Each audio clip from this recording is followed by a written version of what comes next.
क्या इस देश में छात्रों की हालात एक मुर्दे के शरीर के समान है? क्या आने वाले भविष्य को मारकर, घसीटकर, उनके साथ हाथ तोड़कर दिल्ली का तंत्र सही कर रहा है?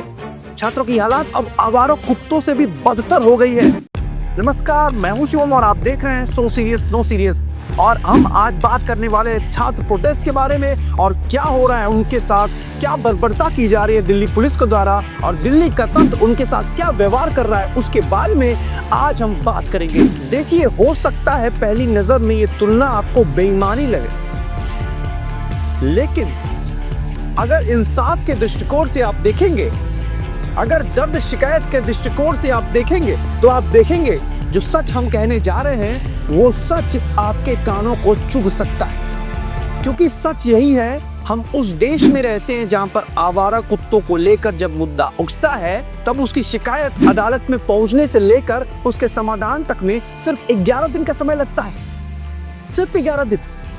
लेकिन दूसरी तरफ हमारे देश के लाखों युवा, वो युवा जिन्हें हम राष्ट्र का भविष्य समझते हैं, वो अपने हक, अपने रोजगार और अपने सपनों के लिए एग्जाम से पहले सड़कों पर उतरकर प्रदर्शन कर रहे हैं। जिन्हें तैयारी करना था, किताब कॉपी पेन को लेकर अपने हाथ में तख्तियां लेकर अपनी शिकायत को दोहरा रहे हैं, इंसाफ मांग रहे हैं, उनकी 2 महीने बाद भी ना सुनवाई होती है, ना जवाबदेही होती है, बल्कि उन पर लाठियां बरसाई जाती हैं।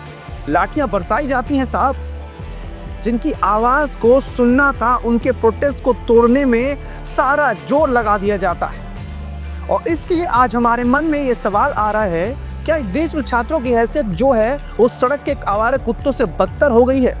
क्योंकि आवारा कुत्तों का मसला जो सुप्रीम कोर्ट तक पहुंच जाता है, लोग सड़कों पर आ जाते हैं, मोमबत्तियां उठाकर सड़क पर घूमते हैं। अब बात करते हैं स्ट्रीट डॉग्स को बचाने की, लेकिन उसी देश में शिक्षक से लेकर छात्र सड़कों पर पीटे जा रहे हैं भाई साहब, उन पर लाठियां बरसाई जा रही हैं। वो लाठियां जो आज सिर्फ लकड़ी या लोहे की नहीं लगती, बल्कि लगता है एक डरपोक, लापरवाह, उदासीन सिस्टम का निशान। ये उस व्यवस्था का प्रतीक लगती है जो युवाओं की पुकार को अनसुना करती है, जो उनकी मेहनत, उनके संघर्ष, उनके हक को दरकिनार करती है। और आज इसलिए हम सवाल पूछ रहे हैं, क्या हमारा सिस्टम इतना कमज़ोर हो चुका है? वो कुत्तों के दर्द को समझ लेता है, लेकिन देश के युवाओं की आवाज़ को सुनने की हिम्मत नहीं रखता। क्या हमारी सरकारें इतनी असंवेदनशील हो चुकी हैं, जिन्हें छात्रों की बातों को प्राथमिकता से सुनना था, वो समय देखकर लाठियां बरसाने में जुड़ा हुआ है, उस आंदोलन को ख़त्म करने में लगा हुआ है। 24 अगस्त 2025 दिल्ली के रामलीला मैदान पर हजारों एसएससी अभ्यर्थी और शिक्षक इकट्ठा हुए थे। और साहब, ये कोई विद्रोह नहीं था, कोई राजनीतिक प्रदर्शन नहीं था। एग्जाम से पहले छात्रों की समस्या सुनी जाए, एग्जाम से पहले छात्रों का शांतिपूर्ण प्रदर्शन था। मकसद था कि न्याय दी जाए। क्या मांग रहे थे आपसे? यही तो मांग रहे थे ना कि जब यूपीएससी का एग्जाम करवाते हैं तो वहाँ नीट एंड क्लीन होता है, हर चीज़ डिट्टो, हर चीज़। तो हमारे वाले भी नीट एंड क्लीन करवा दीजिए। सिस्टम वहां जाए जहां पर व्यवस्था हो पहुंचने की, एडमिट कार्ड टाइम से मिल जाए, कीबोर्ड खराब ना हो, पेपर लीक ना हो। अरे, बुनियादी बातों को लेकर छात्र मांग कर रहे थे भाई, ये कोई गलत काम तो नहीं है।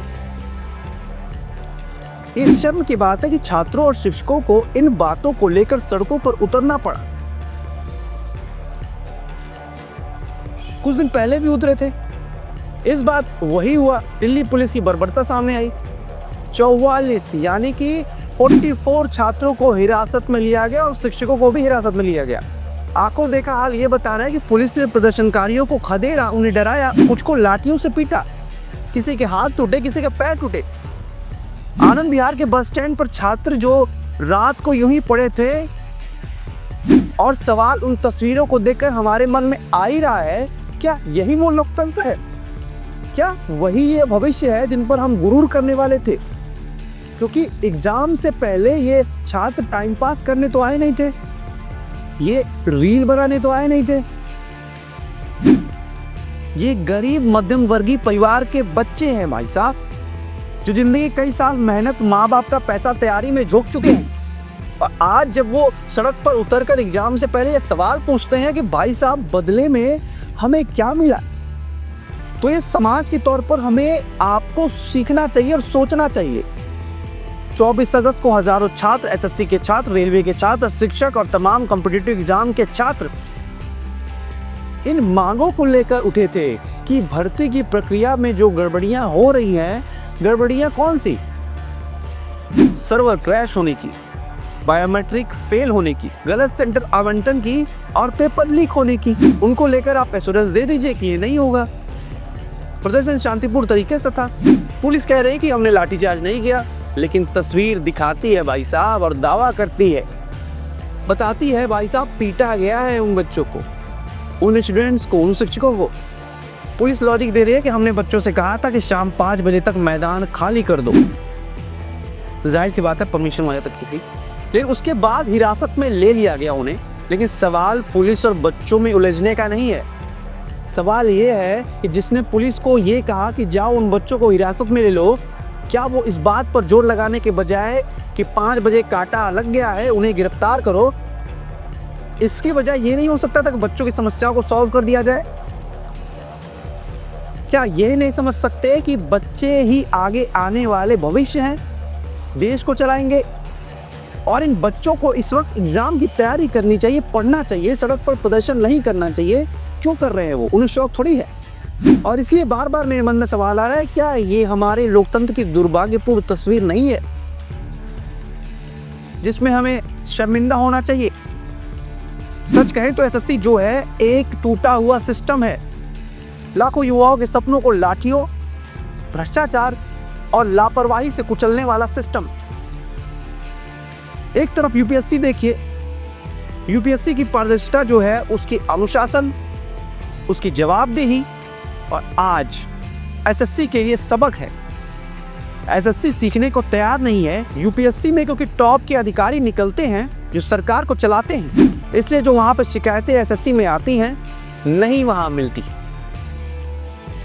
लेकिन एसएससी सीखने का नाम नहीं ले रहा है भाई। इसलिए आज हमें बड़े भारी मन से कहना पड़ रहा है कि ये एक सड़ा हुआ, टूटा हुआ सिस्टम है। जो कुछ भी हुआ सिर्फ एक दिन की कहानी नहीं थी, ये उस सिस्टम की कहानी है जो कुत्ते को दर्द को 10 या 11 दिनों में सुनवाई करके समाधान कर देता है, लेकिन लाखों युवाओं की चीख पर खामोश रहता है। 30 लाख अभ्यर्थी हैं जो एसएससी सीजीएल 2025 में हिस्सा लेंगे, लेकिन अगर यही हाल रहा तो सवाल फिर यही उठेगा, ये कहानी फिर दोहराई जाएगी। भाई साहब, सरकार को चाहिए कि ये लाठियां बजाने के बजाय इन मांगों को सुने। एडिक्यूटी जैसे वेंडरों को हटा दे, पारदर्शी जांच करे, ऐसी व्यवस्था बनाए जो छात्रों के हक की सुने, ना कि पैसा कमाने वाले सिस्टम बन जाए। ये हमने पहले भी कहा था। जुलाई अगस्त 2025 में एसएससी सिलेक्शन पोस्ट फेज 13 की परीक्षा में 5 लाख अभ्यर्थियों ने हिस्सा लिया था। शिकायतें आई थी, किसी का सेंटर अंडमान निकोबार मिल जा रहा, बेतुके सेंटर हैं जो दिए गए थे। जयपुर से अंडमान जाइए। 29 अगस्त को 2500 के लिए दोबारा परीक्षा की बात कही गई, लेकिन ये शिकायतों की तुलना में बूंद के बराबर थी। छात्र बार बार कह रहे थे कि भाई साहब टाइम पास नहीं करने आए हैं, हम गरीब घर के लोग हैं, हम सैकड़ों किलोमीटर यात्रा करते हैं, कर्ज लेकर कोचिंग की फीस भरते हैं, और दिल्ली के बाहर के या यूपी के लड़कों को अगर आप अंडमान निकोबार भेज दोगे तो कैसे जाएंगे? कर्जा लेकर वो एग्जाम देने जाएंगे। ये बिगड़े हुए तंत्र को सुधरना होगा। आप क्या सोचते हैं इस वीडियो के बारे में? ये वीडियो यही एंड हो रही है, और आप जो भी सोचते हैं ये कमेंट करके ज़रूर बताइए, और अपनी राय ज़्यादा लोग तक पहुंचाने के लिए इस वीडियो को भी ज़्यादा से ज़्यादा शेयर कीजिए कि लोगों तक पहुंचे और आवाज़ उठे और छात्रों की मांग को लेकर तंत्र ठीक हो और समाधान कर दे। तो हम चलते हैं, विदा लेते हैं आपसे, अगली वीडियो मिलेंगे। नमस्कार करता हूँ, मैं हूँ शिवम।